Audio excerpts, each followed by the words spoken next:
Okay mga kababayan, Chris Ulo po at welcome back po ulit dito sa ating YouTube channel.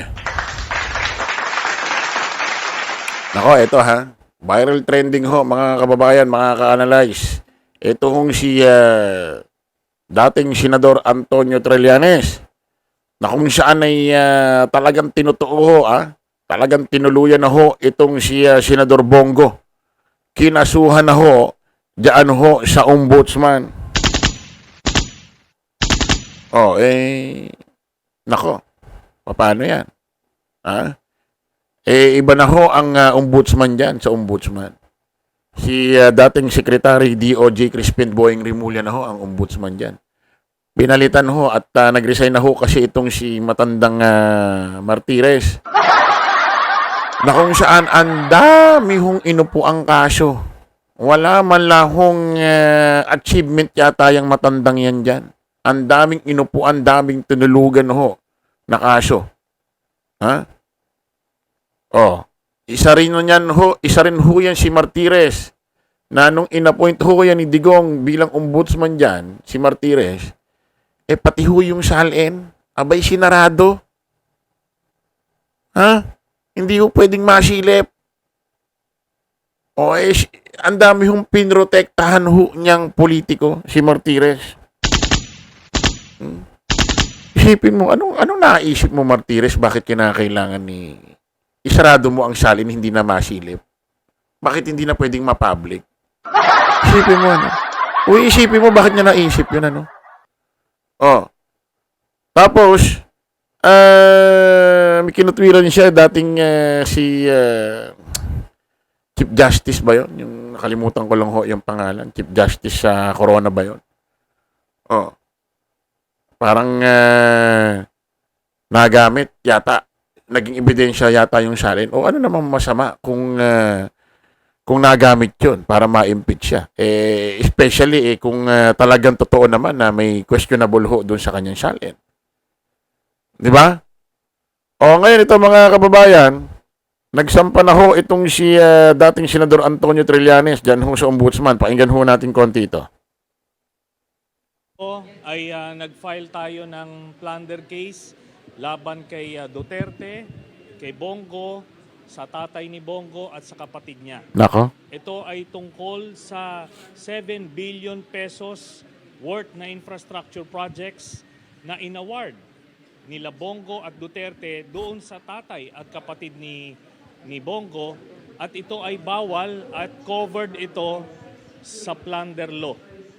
Okay, 7 billion pesos ito at nagsimula ito nung mayor pa si Duterte hanggang nagpresidente.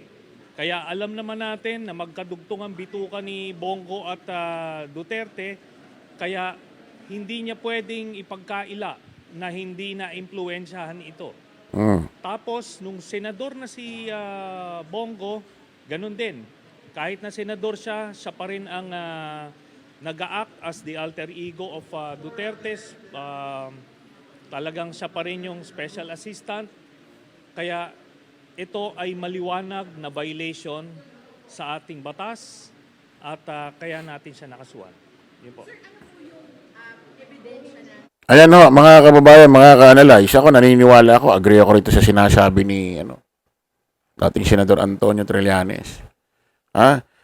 Na kung saan talagang ma-impluwensya sila nung panahon ho ni Digong. Kaya kahit kung sasampahan mo si Digong, si Bongo sa ombudsman, noong mga panahon ni Digong, hindi aandar. Yung kay Harry Roque lang, hindi umandar, inupuan niya ni Martires yung kasong land grabber. Diyan ho yata siya Batanes ba yun? Hindi. Bataan. Inupuan lang ho ni Martires. Ngayon sigurado magagalawan na yan. Ito, maano ko lang ito, mabanggit ko lang ito wala namang, mabanggit ko lang ito para maging fair. Kay Isko. May kaso rin yan si Isko. Sa ombudsman. Plunder yata yun. Graph, Kaso ho, kinasuhan ho siya ng mga vendor sa Maynila. Naalala nyo si Atty. Topacio, nagrally pa sa kalsada kasama yung mga vendor sa Maynila. Dahil sa pagbebenta ng Divisoria. Wala, hindi umusod yun, hindi gumalaw. Pero ayaw mo na ombudsman si si Orme. Wala, yan nabanggit ko lang. Marami hong inupuan si Martires na kaso. At ang dami rin may kakayahan ho kasi ang ombudsman na pumansin sa mga mga questionable ho na mga ginagawa ng politiko. Wala. Nag-mistulang inutil yan si Martires. Eto ngayon mga kababayan, si Senador Bongo mukhang nataranta na. Mukhang sinusuhulan eto hong si dating Senador Antonio Trillanes, sinusuhulan na wag na siyang kasuhan ng Flander dyan sa ombudsman. Nako po, naloko na. Nataranta na. Kasi nga wala na Wala na si Digong. Hindi na siya mapoproteksyonan. Nasa impyerno tuloy. Sorry. Nandun na sa ICC. Sa Dahig, Netherlands. Ombudsman, wala na silang tropa dyan. Wala na silang kasangga dyan. Wala na magliligtas sa kanila. Dahil yung Martires na matanda, wala na. Malis na. BP Sara, ano ba meron kay BP Sara? Ilugmok na rin yun. So wala na. Nataranta na yata ito si Senador Bongo. Nako, nagplano yatang magsuhol ng malaking pera dito kay Senador Antonio Trillanes. Para wag ituloy ang pagsampa ng kaso nilang magpamilya dyan sa ombudsman.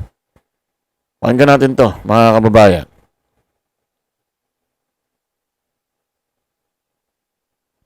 Problema kasi ni Bongo, alam nyo, ilang conduit yung pinadala niya sa akin para aregluhin, para hindi siya isama. Pero hindi niya ako mabili ng pera niya Nako po. Tapos yung mga sinasabi niya may mga ginawa akong mali. Alam mo, 6 years sila naghalokay sa akin. 30 cases yung final nila sa akin, mga libel cases, mga harassment cases lang. Ni isang corruption case wala sila nakita sa akin. Nako. 'Di ba? Ang tanong dito, sana kung magaling lang yung mga reporters na nandoon sa Senado kanina, sana sinabi, Mr. Bongo, kung meron kang nakitang mali or illegal na ginawa ni Trillanes, bakit di nyo kinasuhan nung 6 years kayong presidente? Ang ginawa nila, sa sobrang desperado nila at wala silang nakitang kaso sa akin, yung pag-cancel na ng amnesty ko ang ginawa. Di ba? So, dapat makita ng mga kababayan natin na ano na lang ito, mga desperadong statements na lang ito from... Stop muna natin. Ang isa pa nga magandang question dyan kay Senador Bongo, Senador Antonio Trillanes, kasi aminin natin, minsan yung mga reporter sa press, sa ambush interview, sa Senate, sa Congress, minsan nakukulangan din ako ng tanong. Hindi ko alam imposible namang hindi nila naiisip yung mga importanteng tanong. Kami nga mga vlogger vlogger lang may mga gustong itanong katulad nito. Sabi nga ni Senador Bongo, siya raw mismo ang magkakaso sa kanyang kamag-anak. Kamag-anak pa ang tawag Ayaw niya pang banggitin pamilya. Take note, kamag-anak ang sabi niya doon sa kanyang privilege speech sa Senate. Kamag-anak. Iba ang kamag-anak. Pag sinabing kamag-anak, tita mo, tito mo, pinsan mo, yan ang kamag-anak. Ayaw niyang banggiting pamilya. Iba ang katayuan ng kamag-anak sa pamilya. Pag sinabing pamilya, ano mo yun? Tatay, nanay mo yun, kapatid mo yun. Ewan ko bakit ang term na ginagamit niya sa pamilya niya, tatay at kapatid niya, kamag-anak daw. Ay, Sus Mario Joseph. Tumanda kang ganyan hindi mo alam yung kamag-anak sa pamilya. Or alam niya talaga. Nabibigatan lang siyang banggitin. Siya raw mismo kakasuhan niya. Sabi ko nga, bakit dati hindi mo kinasuhan ng panahon ni Digong? na kung saan ay kasi ang meaning ho ng kanyang ang meaning ho ng kontraktor ng kapatid at tatay niya, CLTG. CLTG, pangalan niya yun, ni Bongo. Christopher Lawrence Tesorogo. Ba't pinagamit mo? Ba't hinayaan mo? Oh, ano i-explain mo doon? Ba't yun hindi tinanong ng mga reporter? Di ba? Sa tanongin niyo, Senador Bongo, kung talagang gusto niyong kasuhan ang pamilya niyo ngayon, bakit di niyo kinasuhan dati? Bakit hinayaan niyong gamitin ang pangalan niyo? CLTG, di ba ho pangalan ng contractor company ng tatay at kapatid niyo? CLTG, di ba pangalan niyo ho yun? Buong pangalan niyo ho yun, Senador Bongo? Christopher Lawrence Tesorogo. So, may conflict talaga. Hindi pwede tumanggap ang pamilya mo ng mga proyekto sa gobyerno. Unang-una, nung panahon na yon, hindi ka man senador, pero may posisyon ka sa gobyerno. May posisyon ka sa Malacanang eh. Di ba binigyan ka ng posisyon ni Digong? Tapos umandar na 2019, nag-senador ka na. So, mas lalong nagkaroon ng matinding conflict.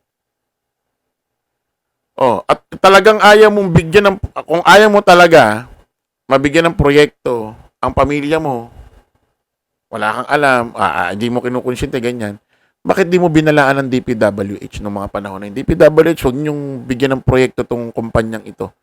Tatay ko yan at kapatid ko yan. Pag binigyan niyo yan, magko-conflict sa akin. Dahil senador ako at nung nakaraan may posisyon ako sa gobyerno kay Digong. At ginamit pa yung pangalan ko, ayan CLTG. Hindi ko naman pinapayagan yan. Ano ba, pag sinabi ng DPWH, ano ba meaning na CLTG, sir? Itong kontraktor ng kapatid at tatay nyo. Buong pangalan ko yan. Christopher Lawrence Tesorogo. Ba't ng mga time na yun, wala kang ginawang aksyon?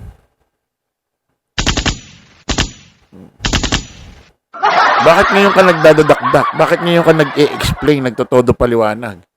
Na pag pinakikinggan ka, parang hugas kamay na? Ha? Tuloy natin. Somebody na alam niya ng malapit na siya makulong. Ganun po yun. Senator, ano pong ibig ninyo sabihin na hindi kayo nabili ng pera? Was there an effort? Was there an initiative to... Yan ang tanongin mo sa kanya. Kasi ilang emisaryo pinadala niya sa akin para umatras ako dito. Sabi ko, nako, lalo akong ginaganahan mag-file ng case pag ginaganyan ako.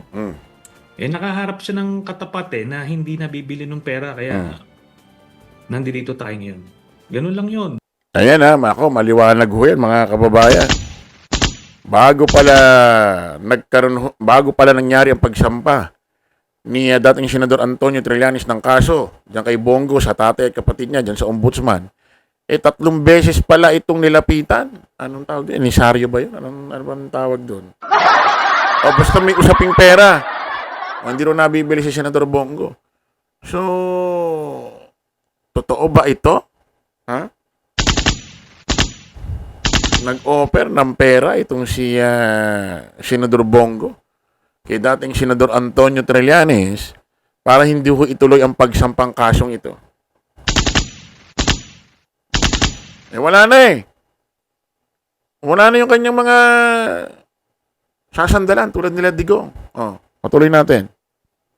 At next time kanyo, sabihin nyo sa kanya, kapag hinihingan siya ng reaction, wag naman niya basahin. Di ba? Naman niya basahin, pati yung mga cliche niya, mga quotable quotes, kailangan pang isulat nung staff niya. Ganun po yun. May ghostwriter. Kumbaga, baka may nagbibigay ng speech kay Bongo para mas maganda yata ang paliwanag. Okay, kita-kita ulit tayo sa panibagong vlog, mga kababayan. Bye-bye po.